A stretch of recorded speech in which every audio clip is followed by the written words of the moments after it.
Le conseil santé sur Antipode. Bonjour Nicolas. Bonjour. On parle vitamines aujourd'hui. Oui, et plus précisément de la vitamine D, qui est une substance nécessaire au bon fonctionnement de notre organisme. Alors la vitamine D, à quoi elle sert ? Elle améliore la force musculaire, elle contribue à éviter les inflammations, elle favorise l'absorption du calcium, elle renforce le système immunitaire et contribue à la bonne santé osseuse. Pourtant, près de la moitié de la population belge manque de vitamine D, et généralement sans même le savoir. Alors la principale source de vitamine D, et c'est un peu étonnant, est la peau. En effet, la vitamine D se synthétise dans la peau grâce au soleil et aux UVB. Une partie du cholestérol qu'on a dans la peau va subir une transformation, on va parler de transformation photochimique, qui va favoriser la production de provitamine D3. Alors cette provitamine, elle n'est pas encore active dans l'organisme, elle doit être convertie dans le foie et dans les reins en vitamine D3, que l'on appelle, et attention, le mot est un peu compliqué, le cholécalciférol. Il suffit donc de s'exposer au soleil pour produire sa dose de vitamine D ? Oui, une exposition au soleil pendant 15 à 30 minutes par jour suffit pour couvrir nos besoins. Mais en Belgique, il est difficile d'obtenir suffisamment de vitamine D à partir du soleil,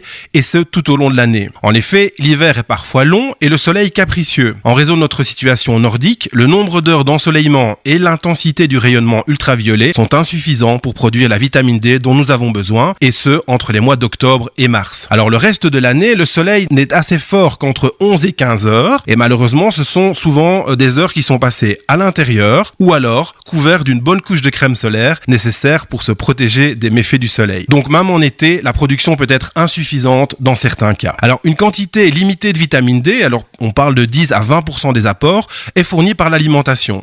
Alors les principales sources vont être les poissons gras, les abats, le jaune d'œuf, mais aussi les produits laitiers et céréaliers qui vont être enrichis en vitamine D.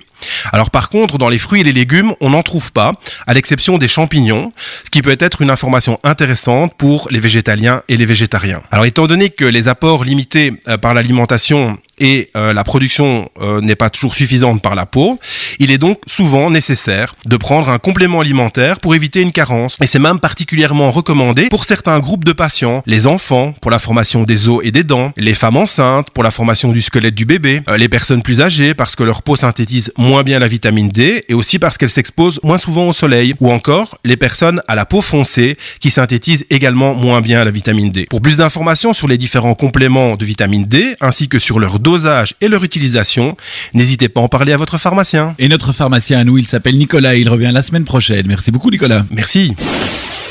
Prenez soin de vous avec Multipharma, votre expert santé et bien-être.